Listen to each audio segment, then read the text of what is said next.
la perte de Kyuubi, Naruto n'a pas eu beaucoup d'occasions de montrer la technique secrète qu'il a développée pour compenser cette perte. La seule fois où il a failli l'utiliser, c'était lors de son combat contre Code, juste après la résurrection de Boruto. Cependant, voir la mort de son fils devant ses yeux l'avait trop bouleversé pour combattre correctement. Maintenant qu'il est enfin libre de la dimension de Kawaki, Naruto dispose de quelque chose qu'il n'avait pas auparavant. Du temps, mais surtout une colère intense et incontrôlable. Son nouveau jutsu est essentiellement une évolution de son chakra.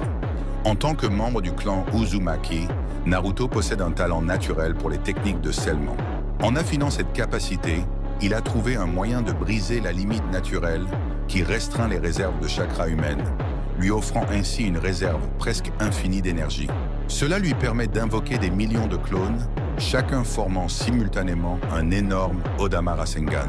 Si tu veux voir la partie 2, où Naruto part à la poursuite de Kawaki et révèle son jutsu le plus puissant après avoir perdu Kurama. Depuis la perte de Kyuubi, Naruto n'a pas eu beaucoup d'occasions de montrer la technique secrète qu'il a développée pour compenser cette perte. La seule fois où il a failli l'utiliser, c'était lors de son combat contre Code, juste après la résurrection de Boruto.